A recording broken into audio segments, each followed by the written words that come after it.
And we are now live for the first Tech Talk of fall 2026 quarter.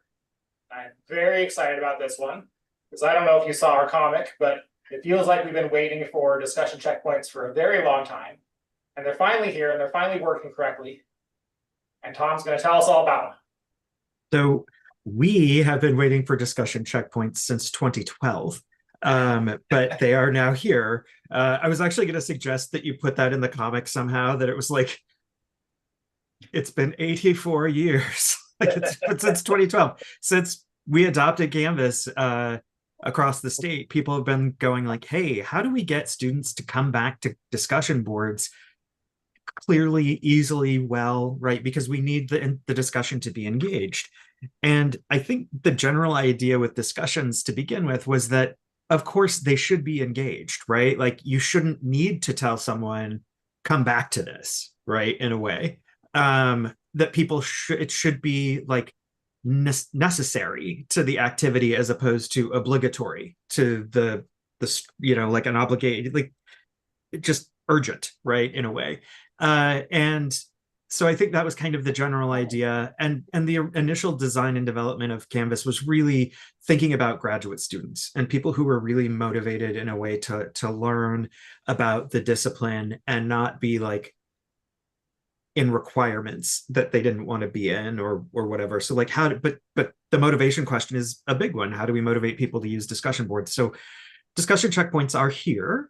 They don't, for me, like from with my instructor hat on, I don't teach much anymore. But when I did, these don't exactly do what I want discussion checkpoints to do, but they do something. So that's good. But let's talk about this a little bit. So let me share my screen. And I'm going to be dragging various users into my screen as we go. I have a couple of different users logged in, but this one is my teacher. So we're going to start today and look at the configuration of checkpoints in discussions, and then we're going to move into how students experience those and what that means for you in terms of how you engage with them in the speed grader as well. So we're going to start with how do you set up a discussion with checkpoints. So I'm going to, in my test course here, I'm going to pop into my modules as a teacher. And I just reordered some things and I dragged this discussion board about Orestes, Electra, and Pylades. Should they be executed by the people of Argos? When you teach Greek tragedy, that you get to ask those kinds of questions. So we want students to come back. So we want them to respond the first time, initial post on January 23rd, and the follow-up done by January 27th. And I broke down the points that people can earn down here. This was originally created like 6 or 7 years ago as a discussion before we had checkpoints as an option. So I would just put everything in the instructions and add calendar reminders and stuff. But now what we can do is come in here to the discussion. We're going to edit it. Now, there are a couple of things that you have to have in terms of your discussion in order to get access to the discussion checkpoint settings. First, the threads this has to be a threaded discussion. First of all, it has to be a threaded discussion. So if this checkbox for disallow threaded replies, which is bugs me in terms of user interface, like I'm going to check this to turn something off. That seems weird to me, but okay. If this were checked, I would not be able to use checkpoints. It wouldn't work. Wait, maybe it would. I don't know. No, it has to be. Yeah, see, if you check checkpoints, it turns off this disallow, right? It grays it out. So you have to have threaded replies, and it has to be graded. You can't get to graded checkpoints. You can see it's sub under the graded, has to be graded. So, and it will give you a little information, hover over that says what you can do. But once you check this box, let's scroll down here a little bit. And you can see like it just says 15 points assigned to whatever. Okay. As a student, the way that looks to me, just remember, for fun, I dragged my student user in here, by the way. This is a student logged into the same course. They just see this discussion, right? They click on it. All they get is this information. They can hit reply, but it's just the due date of January 27th at 11:59 p.m. so it's a little off. I used to make everything due at 10 in the morning because I'm not awake at 11:59 to grade people's stuff. So I just make it due at 10 in the morning. That didn't work. Students didn't like it, so I backed away from it. But this is adult design. Anyway, so as a student, this is what I see. Like if I look in the syllabus and I jump to today, I just see the debate right here on the 27th is due one entry. Okay. So as a student, that's what I see. And I wanted to kind of highlight that before I make changes here as the instructor. So in the settings, back in the settings for this discussion board, I'm going to turn on checkpoints. Click. Now you can see some things change down here. I get these checkpoint settings. Points possible, reply to topic. Well, I actually identified what I wanted that to be up here in the instructions. 8 points for the initial posting, which they call the reply to topic. So we're going to do that, 8 points. Additional replies required. I'm going to require 2 additional replies. And the points possible on the additional replies, those are all taken together. So it's like the initial response, that's worth a chunk of points. And then all of the replies are worth another chunk of points. So in this case, we're going to go with 7 to get a total of 15, which is what I want for this. You can set this to between 1 and 10, apparently, that it is capped. So you could set it to 1, you could set it to 10, whatever you want. I find this a little bit restricting. Yeah, Janelle, what's up? Yeah, I'm just wondering, can students reply more than the time that you've required? Yes. Okay, Yep. thank you. So that's the minimum, right? To actually check it off on their list of to do. So yeah. So now this is now populated some other lines down here in the assign to box. So the initial reply is, set that up here as well. I don't have a good memory for this. That's why I write it down. Okay, the 23rd and the 27th. Okay. So initial is due on the 23rd. Required replies 27th. All right. So that gives some time in between for them to respond to each other and be interactive. And then I'm going to save it. All right. So now for me as the instructor, this shows up in syllabus. And just in, I think it shows up. Yeah, it shows up twice. Here and here, right? And I can actually see reply to topic and required replies, parentheses 2, right? So the number of required replies is right there as well. In the modules, I don't really see much different except right here. That shows up. I can actually see it right there as the instructor. That's cool. As the student, oh, sorry, questions, anything about that you might be curious about the way instructors see this once the checkpoints are set up? Okay. So as a student, I come in here, I'm going to refresh this. And now if I go down here to this, again, I see this the same way that my teacher does. Reply to topic and required replies. In the modules index, though, I get a slightly different view than I did before. And I'm gonna hold down my command key and reload this. Oh, no, sorry. I'm gonna hold down my shift key and reload this page to get this to load in with all the stuff. It's not loading in like I want it to. That's cool. So there should be, there actually should be a fork here for this. I don't know why it's not. I see it twice over here. That's normal. Modules. No, it's not showing. Sorry, I'm hearing sound in the background. What's going on? I was just making confused noises because I've also seen it showing the two forks. Yeah, that's fun. Here, let me show you what that's supposed to look like. I wonder, you wouldn't have to like re-add it to the module, would you, Tom? Would that make a difference? No, it's supposed to look like this. Yeah. It could just be like some really tenacious caching, or they changed it on Saturday with the release. Because, you know. Sounds like something. Yeah. Let me pull this up here. Okay, so here we are in student view. Cool. So as a student, I'm going to go in here and I'm going to post my initial reply, right? I have to post replies before seeing other people's responses. Okay, so here's my awesome top level post. Reply. Okay, so now I've got my initial posting here. And if I go to my syllabus page as a student, jump to today, that's actually not going to make a change there. What I want to see is I want to see it checked off. Let me go to my calendar. That'll be better. So when you complete something that shows up on the calendar, it marks through, right? So this is struck through here for me as a student, and then this is still here available.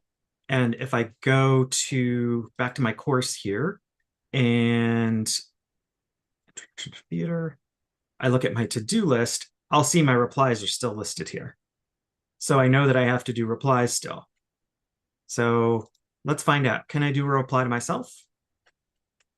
Yes, I can. And a reply. Right. And one more reply.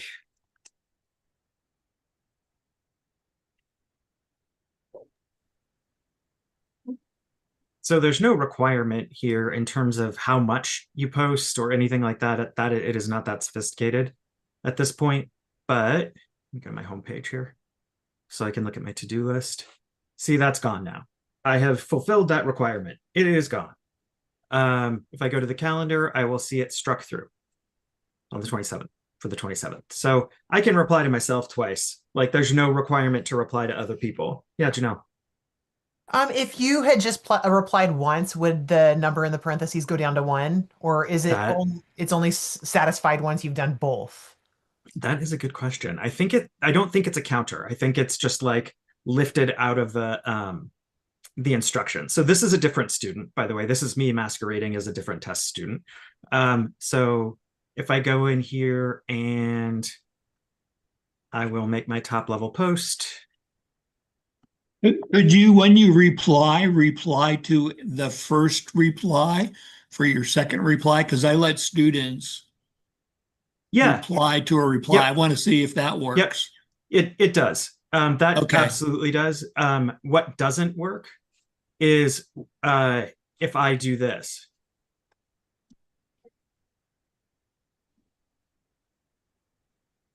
Watch, I'll show you here with this additional student.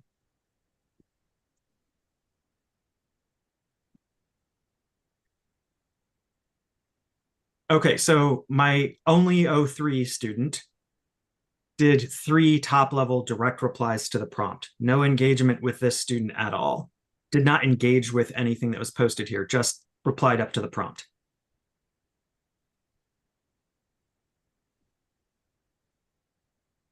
Oh, it counted it. It shouldn't. It didn't in the past. Cool. Let me just turn this off, turn these other things off so I can actually see my course. Yeah, no, it's not. See, it's not clicked off.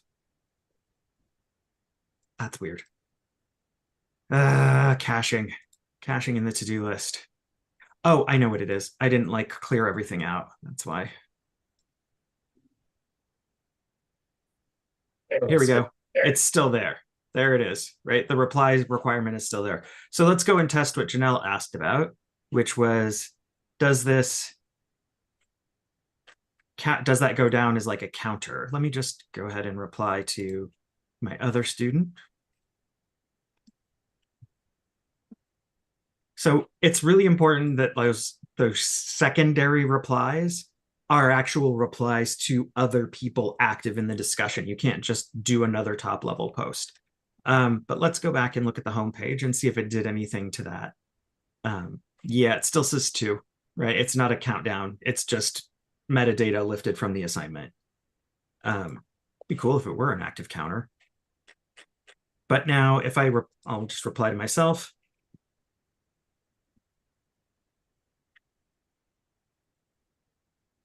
And now when I go to the home page, that will be checked off my list. It's gone, right? And if I go and check on the calendar, it's struck through. I have fulfilled my obligation to the assignment.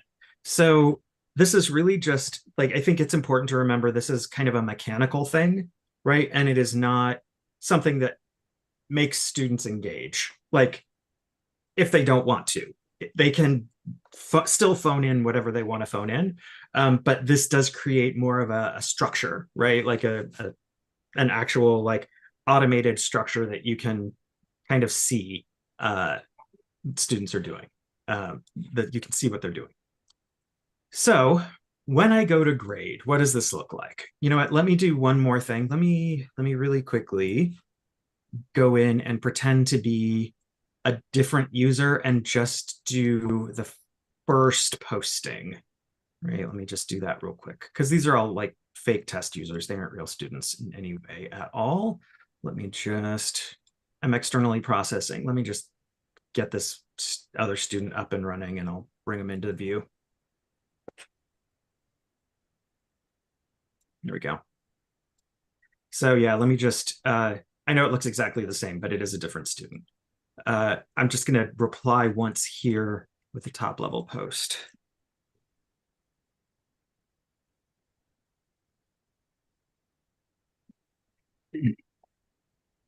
Okay. So now we have only student 4 with a top level only reply. So let me get in to our course here as the teacher again. Let's take a look at what this looks like in SpeedGrader. Right, so we do have the SpeedGrader updates turned on right now. If you want, if these were like bugging you and you wanted to just view it, by the way, like it used to be for this session, you can come in here and have it show the old SpeedGrader UI if you really want. It's still basically the same. If I view the rubric though, it's still kind of those old rubrics. So you can kind of do this however you want. I'm going to switch back to the new one because I like the new one. It's not super duper different. All right. So I want to show you what this looks like over here. You can't really tell the difference between a top level post and a reply when you're looking in SpeedGrader, which is a little bit difficult. You could switch to view the full context, right? And so you can see what these look like in context, right? So you can use those navigations. That is maybe a better view for this sort of grading. But if you're just looking at the standard view, you're not going to see like what level they're at, right? So I can set status for these separately as like late, missing, excused, extended, right? I can do those status flags with the new UI in SpeedGrader. It's right here, but I can grade like this: 8, yes, and 7, good. And it's giving me a total box down here out of 15, cool. Rubrics do not auto-populate for checkpoints. I don't know if you saw that. Right here, rubrics do not auto-populate grades for checkpoints. So that's important to know, because when you get in here, if you're doing feedback, you might say like, this is 8. You might want to, the rubrics just don't do what they used to in terms of like what you're seeing as far as the grades go, right? So I'm doing this is breaking out for topic and replies, and then I've got the rubric on top of it. It's like, this is a little bit fiddly, right? Because you're putting the grade in twice so that students understand why they got the grades they got. This is just put in a number, right? So you're flattening out the feedback a little bit here, but you could very easily move that down here into the comment box, right? Move your feedback down here, get rid of the rubric entirely. I would not recommend having, I don't know, like I just think the rubric is overkill here. So you may want to just get rid of it if you're going to do discussion checkpoints, because it is like, it's a little weird, right? Am I the only one who feels that way from an instructor's point of view, like in this sort of context? In addition, day job, I also get to adjunct teach a class at a different college, and they had the checkpoint rubrics turned on in their fall semester. And Mhm. I do have a rubric that I use for my discussions. Two of the, it's a 3 criteria rubric. Mhm. One of them is about the quality of your initial post. One is like more mechanical criteria. And then the third criteria was participation. So that's where I graded on. Are you posting in a timely manner? Are you engaging with your peers? Are you replying the correct number of times? Yeah. And I did use that, but I was a little annoyed that, like you said, when checkpoints are turned on, if I do the clicking down the checkboxes of the rubric, it does not auto translate into a graded score. I still had to manually put that in there. But at least the students did see how they were earning that score in that way. Yeah. Yeah, and that makes sense. So when I grade discussions, I tend to not use standard rating levels. I tend to use just open-ended comments with point values so that I can actually like try to, usually what I'm trying to do is shape critical thinking in really specific ways with like first and second year learners. So I don't, for me, like using those specific rating criteria levels it doesn't jive with my with the way I'm teaching it usually. But yeah, it would be a lot easier certainly if you did do that, if that sort of works for your discussion methods. Yeah. Yeah, Janelle. Tom, could you show us what it would look like from a student's perspective once they have, what it looks like if they Yep. have the, you know what I'm saying, for both of these Yep. ways of doing things? Thank you.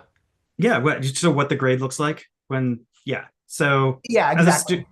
as a student, what this looks like in terms of grading, a graded I just graded Tom Q. Magoo. Let's see what I see. So recent feedback right here. And you can see it's actually broken out separately.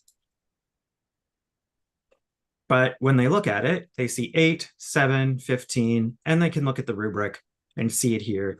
They can also, on the grades page, it will look a little different as well. Let's go down here to where those grades are. Here it is. Right here, it shows a unified view, but if you drop it open, they see 8 and 7, right? Reply to topic, reply to entry, and the rubric is right here as well, right? So fairly similar, but there is these additional lines, right? There are these additional lines added. So as a student, that's what that looks like. Going back into my teacher view so I can look at a couple of different, I just want to look at this one student's post. Again, I'm just seeing top level only here. Let's see the full context. I can see 1 of 1. I can see that it is a direct reply to the prompt. So I can say, hey, that was an 8. And that was a 0. And it is missing. So I can flag it for them as well. And then I'm just going to go ahead and submit that as the grade. Are we going? No. Okay, yeah, we are. All right, cool. Now, as that student, what I see is probably what you would expect based on the way it looked for the other student. All the way down here to the bottom. I don't know why you're down here. So there's a missing tag here because we're missing something. That's a little confusing, right? So maybe not applying the missing, but it does roll down. You can see it. And you can see 8 out of 8, 0 out of 7, 0 out of 7, right? So that's useful. A student can see very clearly what's wrong, right? Where they got the points taken off. Yeah. So we're getting real close to the end here. Questions or thoughts about this new feature? Oop. I do think we'll have to double check what's going on with the students module view, because literally days ago I was looking at this and it was showing the two items in the module. Yeah, and there was, like I said, there was a systems update on Saturday. So they may have been trying to fix something else, because one of the things that wasn't working here was and this is important to know as an instructor, if you're going to do this, and sorry, that's not the one, and you do bulk assignment due date updates. That discussion, which is where is it? Doesn't show up at all. Just important to know, right? That discussion will not show up in this index at all. Discussions with checkpoints don't show up in the bulk updates. Why? Don't know. But there is a bug ticket in about it. I know because I filed it. But yeah, that is not expected behavior, but be aware when you do import from one term to the next, you want to double check and make sure your discussion checkpoint states Could that be because it's an assignment and not a discussion in the way we create activities? No, all discussions are discussions and assignments simultaneously. I know that sounds weird, but like in the back-end architecture, there is an assignment component and a discussion component. And what this does is it actually creates two assignment components attached to the same discussion component. Okay. For whatever that's worth. But like back-end architecture, that's what's happening. So it should be here because there are due dates attached to it. So even it should just be there, right? Discussion boards that are assignments show up. It's just not reading them incorrectly. So yeah, there's a bug. Questions, thoughts, anything else? This is Bradley again. I'm also Yeah. assuming it's going to work with all of the grading choices we make. I use complete and incomplete, so Yep. it would show instead of points, complete, incomplete, and I just make my choice. Actually, let's find out. Because that actually said, yeah, go ahead and leave. Go ahead and leave. That is, a different kind of thing, right? Because we're looking at this as, right, like when we create it with discussion checkpoints, if they're graded, it automatically says, oh yeah, complete, incomplete. There we go. So we can do complete, incomplete here, and then it will assign the points based on that. I'm betting that you're going to get a complete and incomplete box for both parts. Okay. So you'll say complete for this, incomplete for this, and it'll give them a 0 for the part that is incomplete and a 100 for the part that is complete. Yeah. That's a good question. I did not test that use case. Because it breaks out the point values, right? So yeah. I can't think how many times I have to send emails to students saying, hey, let me know when you get your responses done and I'll revisit the grade here. Yeah, that's good. I mean, that's a good thing to think about. I want to look at it. So I did just change it. We'll see what happens if it just makes everything go haywire, because, why wouldn't it? Yeah. Complete, incomplete, and excused. Yeah. One for each part. And then you could just go, nope, that's incomplete. Sorry. And this is complete. Cool. And now we're done. Actually. Yeah. And then I don't know. I'm hitting submit, but like it should give. Yeah, it does. It says 8 out of 8 and 0 out of 7. So there will be a point. Yeah. Grade 8 out of 15 incomplete. Yep. So it'll calculate it in the background based on this, but what the students see in display is incomplete. I like that, actually. That's kind of a nice workflow. I do too, a lot. Okay, so now I'm going to look at it as a student. For those of you who can hang out for a second. I want to see had her hand up for a second, but who did? Gigi did. Gigi, yeah. I'm also very interested in what you're doing right now, so I'll let you do that and then I'll hassle you. Okay, yeah, no. So what's interesting here is that for this particular student, it's saying complete and then incomplete. That's it once. No, that should not be like it is reading the data wrong from the back end because it's saying this is incomplete, but this is complete. Right. So it's wrong, right? Like it's just wrong data.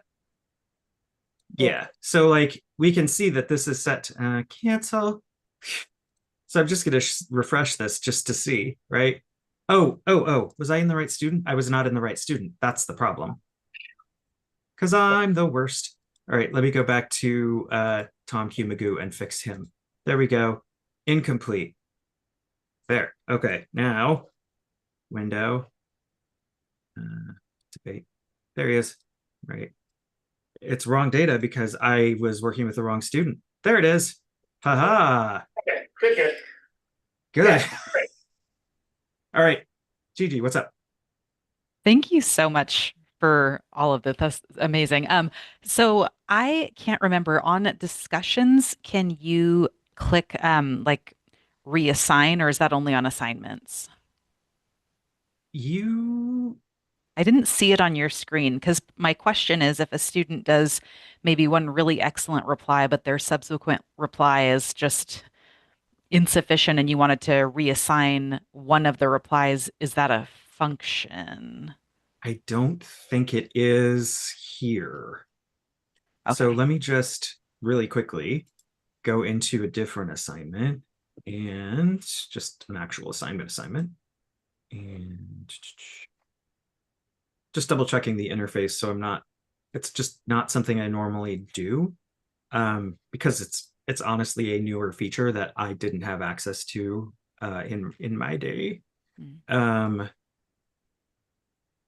I don't think you can. I don't have a fake submission at this point in this one, so I'd have to hunt to see.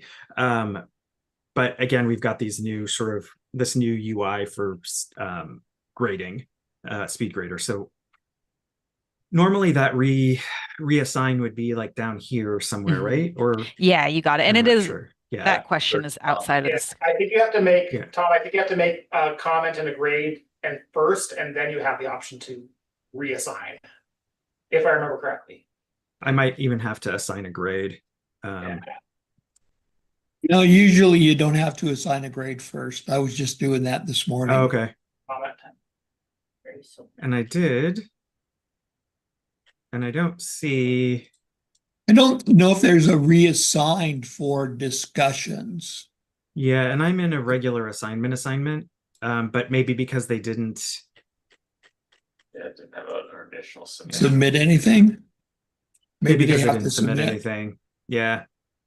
Maybe it's nope. Nope. I need to refresh my experience with that function or like get experience with that function. I don't know. But the place that I would go, of course, is always guides. So Canvas guides. The community is different now. Like it is very different looking. It behaves very differently. But I would go into the guides for instructors and look at, reassigning or just look at discussion. You could look at discussions, assignments. But honestly, I find the search is working pretty well these days too.